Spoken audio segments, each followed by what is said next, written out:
Agora a gente deixa aberto, né, Mauro? Vamos vir aqui para frente fazer um chitãozinho chororó. E se vocês têm dúvidas... Eu pedi para ele trazer as cadeiras. Não sei se vocês querem ficar de pé, enfim, tá bom. Não precisa. Tá bom. Eu te deixo com o microfone e eu passo o microfone para quem tiver vontade. A gente tem um tempo para perguntas, para conversas. Não precisa correr, não, que é isso. Vai dar dor de barriga quem correr. Olha, temos perguntas da plateia. A gente adora pergunta. O microfone, ele ali tem a Damares, tem aqui mais perguntas.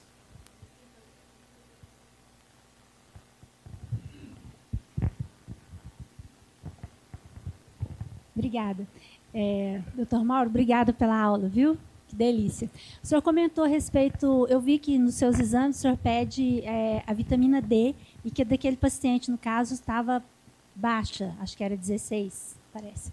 Qual que é o papel da vitamina D, por favor? Tanto de pedido de exame como para a gente... Qual que é o mínimo que a gente tem que ter de vitamina D? Bacana essa pergunta. Essa pergunta é bastante atual. A vitamina D, até algum tempo atrás, era considerado somente uma vitamina que tivesse ação no sistema ósseo. Não é verdade. Existem receptores para vitamina D em todo o nosso organismo. Hoje a vitamina D é considerado, além do neurohormônio, os níveis de vitamina D para o intestino são muito importantes. A vitamina D participa da homeostase imunológica do intestino. Os pacientes que têm deficiência de vitamina D são aqueles pacientes que têm mais predisposição a riscos de recidiva da doença, por exemplo, na retroulcerativa, da doença de Crohn. Existe relação dos níveis de vitamina D e resposta aos anti-TNF. Então, a vitamina D passou a ser um capítulo à parte, principalmente nessa questão da homeostase imunológica, de ajudar na regulação imunológica do organismo.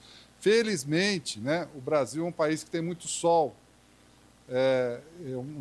um país abençoado por Deus. Né? No hemisfério norte, tem países lá que ficam 6 meses lá sem ver sol. Né? Então, as deficiências de vitamina D lá são maiores.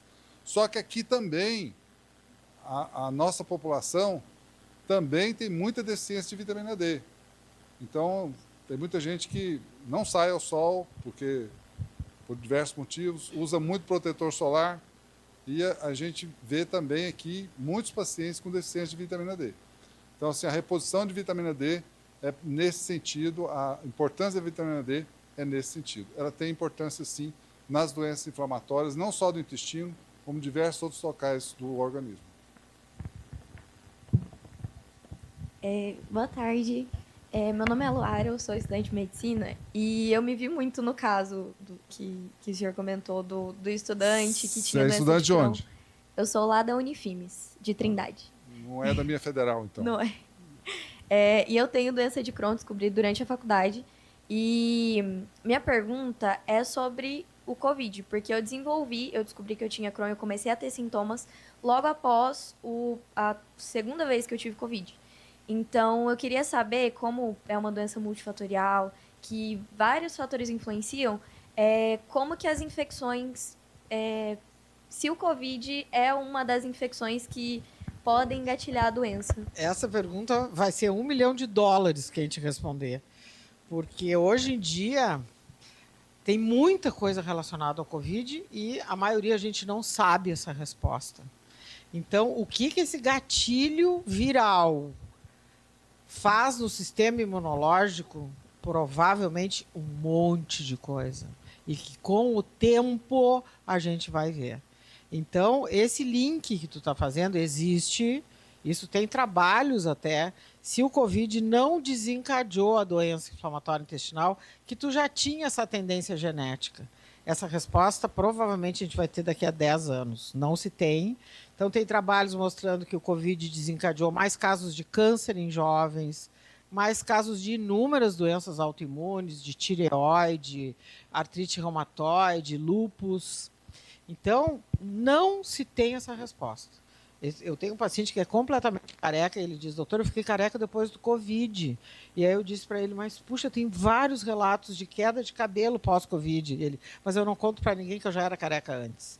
Então, o que às vezes eu acho que acontece? O paciente já tinha sintoma muito fugaz, assim, umas dor de barriga, nervosismo, eu tô com gases, eu tomei muito leite, e já tinha, e era um negócio que passava desapercebido. Daqui a pouco tu tem um evento, seja lá qual for, tirei o siso, tive Covid, caí da escada, quebrei minha perna, o sintoma se intensifica às vezes, com qualquer evento da vida. Mas tem relatos, sim, que o Covid foi e é responsável por doenças autoimunes, o surgimento e o diagnóstico. O mundo vai ter Crohn e retocolite, né? Nós vamos ter que abrir consultório nas esquinas aqui. Boa tarde a todos. Eu acho que a pergunta minha é para o doutor Mauro, se não me engano. Porque é o seguinte, lá na secretaria eu trabalho na área da pessoa com deficiência, né? Eu sou deficiente visual. Eu gostaria de perguntar para o doutor como que é o índice dessa doença nas pessoas com deficiência física, acamados, né? Usuários de cadeira de roda, também no alto índice de pessoas idosas nas instituições, nas ILPs, né? Instituto de Longa Permanência, que é cerca de 15% a 20% tem algum tipo de deficiência. Como que é essa deficiência? Não sei se fez sentido, se vocês se tem esse trabalho, esse estudo. Eu sinceramente desconheço. Eu desconheço nessa parte de alguma deficiência visual, deficiência auditiva, alguma coisa, eu não tenho o conhecimento de estudo nesse sentido. Tem conhecimento no paciente idoso, né? A gente tem dados, né, do tipo da doença, há um acometimento de pacientes idosos, embora essa doença que se verifica muito mais no adulto jovem, como eu mostrei. Mas a gente tem dados que mostram também o comportamento dessa doença no indivíduo idoso. O paciente com alguma deficiência física, eu não vi trabalhos, não sei se a Marta sabe alguma coisa. Não tem esses dados, então, nessa área da pessoa com deficiência? Ainda não. Não. Eu acho que assim, a deficiência não é um fator de risco para ter essa doença. Não é. Nenhuma deficiência. E o que acontece é isso, que a gente tem várias pessoas com deficiência e que acabam ao longo da vida tendo outras doenças. Mas só pegando o gancho da deficiência, em Teresina tem uma estudante de medicina que tem uma familiar que é cega, né, que tem deficiência visual e tem doença de Crohn. Nós temos também no nosso ambulatório 3 deficientes visuais com Crohn, um com retocolite, e eu achei sensacional. Ela entrou em contato com a ABCD e ela fez um manual todo em braille da doença inflamatória intestinal. Então, tudo que a gente falou aqui, dos sinais e sintomas, do exame, do que é a colonoscopia, o que é o tratamento, e aí a gente fez junto com ela, a gente fez toda essa correção, deu todo o suporte científico para essa produção e já está disponível, a gente vai patrocinar, vamos dizer, esse guia. Então, a gente já colocou no nosso site da revista, já colocou no Instagram. Se você é deficiente visual, normalmente algum familiar, paciente avisa, é só entrar em contato com a ABCD que a gente está fornecendo esse manual da doença todo em braille, feito na Universidade do Piauí. Ótimo, obrigado. Eu vou estar procurando, sim. Muito obrigado a vocês dois.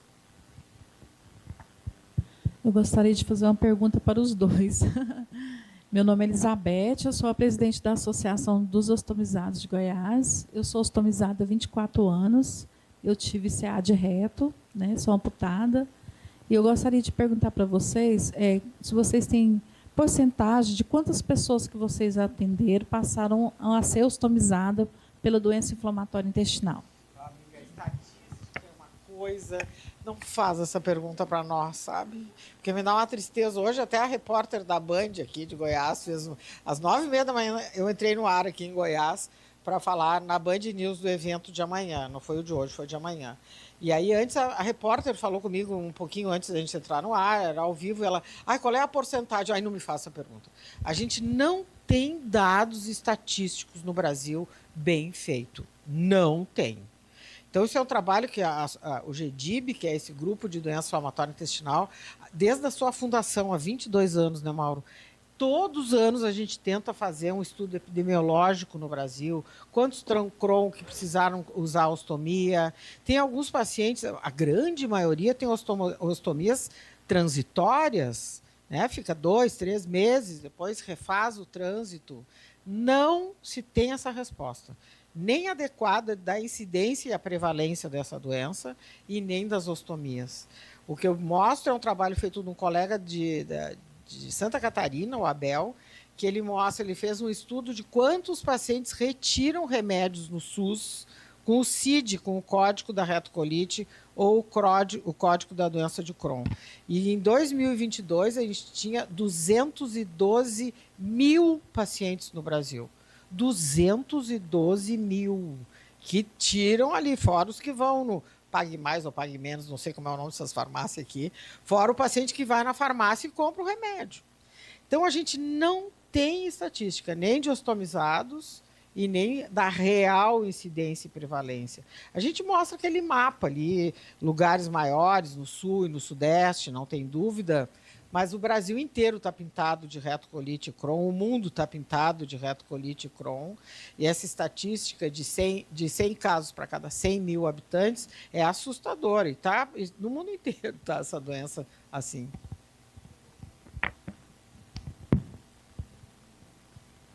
Boa tarde, doutor Mauro. Eu queria perguntar justamente sobre uma porcentagem do paciente que operou bariátrica, né, fez a operação, e qual que era a probabilidade dele ter a doença intestinal, logo que é recorrente, e se o senhor recomendaria, não sei se vai virar até uma polêmica, né, fazer a operação. Logo que surge vários efeitos, né, a pessoa nunca mais é a mesma. Eu vou dar a mesma resposta da Márcia. Porcentagem a gente não tem, né? São observações do dia a dia, né?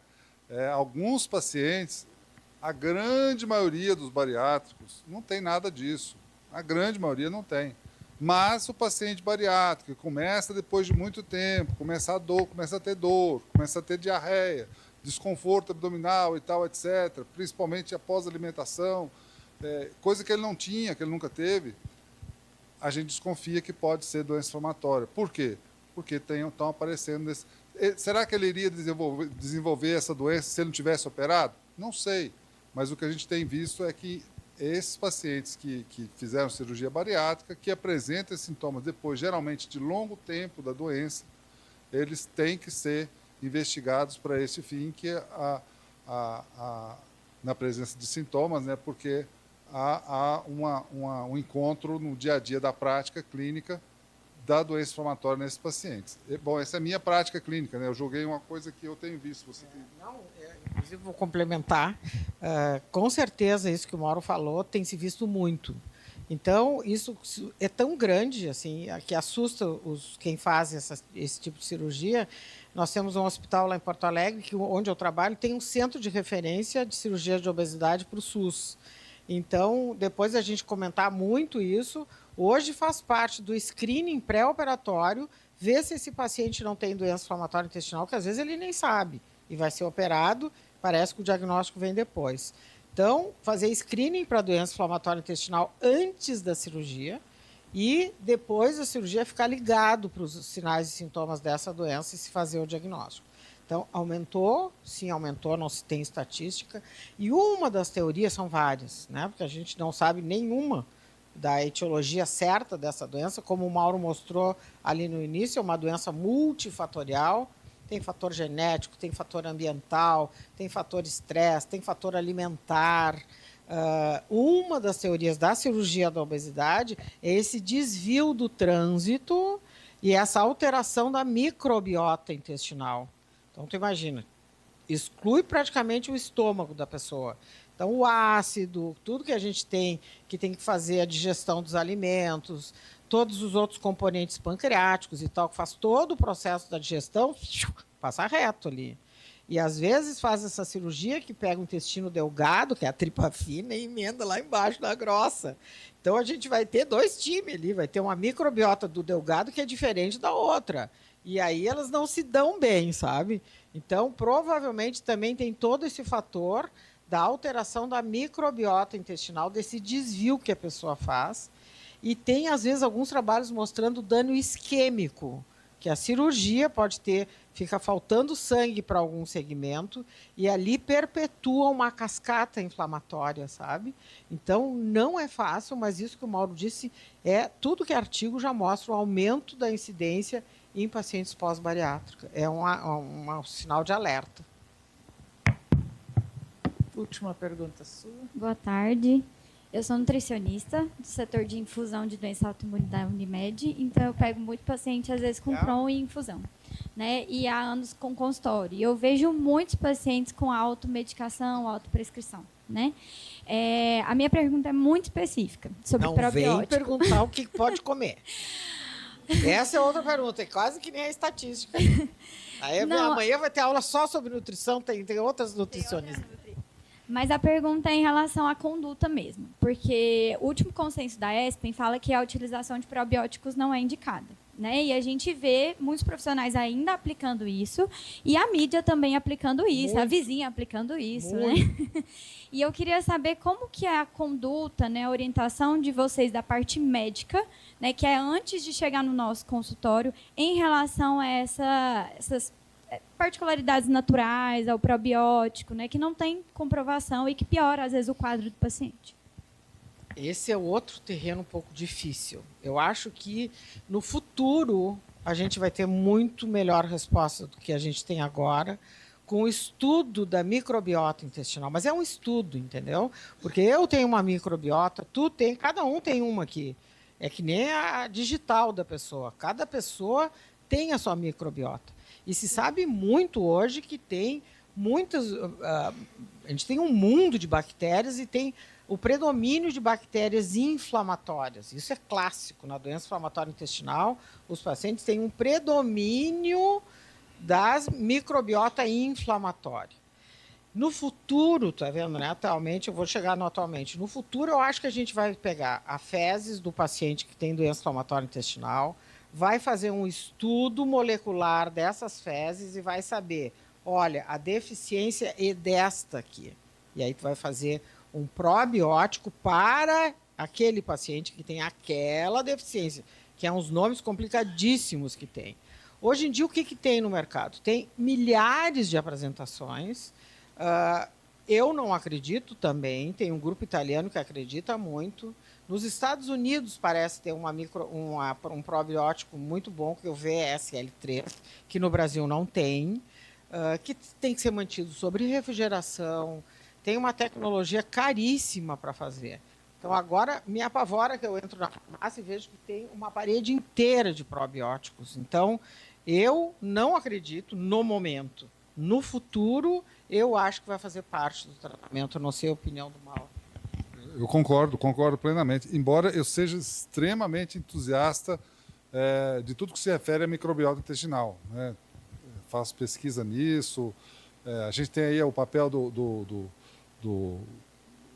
transplante de material fecal, né, que tem uma excelente ação, né?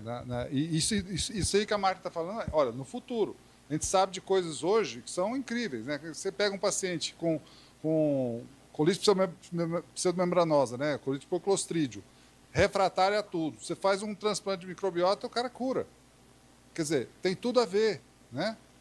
Eu uso probiótico na doença inflamatória numa situação. No paciente com bolsite, geralmente bolsite refratária. Ele ajuda em alguma coisa, mas isso mostra, antibiótico ajuda na bolsite refratária, probiótico ajuda, né? Que a Marta falou, o VSL3 é a combinação melhor. O probiótico é igual, como é que é? Igual carteira de identidade, né? Você tem gênero, espécie, cepa específica. Os probióticos não são iguais, são completamente diferentes nas suas proposições de ação no nosso organismo, né? São completamente diferentes em diversos aspectos. Não dá para tratar tudo com probiótico achando que você está tratando tudo. Não é isso, né? Tem probióticos específicos, né? Na doença inflamatória, no Crohn, hoje não tem evidência nenhuma que funcione em nada. Na retocolite ulcerativa, alguma coisa com VSL3, na proctite também, na bolsite também. Mas, assim, dizer que o probiótico é um medicamento que a gente vai lançar a mão como alguma coisa que a gente pode esperar que aquilo mude a evolução da doença, etc. Na doença inflamatória hoje não tem essa evidência. Mas a Marta falou muito bem. No futuro, certamente nós vamos ter muita coisa disso, do pré-biótico, do probiótico e do pós-biótico, né? Pós-bióticos são os produtos que essa microbiota produz. Com certeza, esses produtos estão envolvidos não só na gênese da inflamação, como na proteção da inflamação também. Isso a gente não sabe.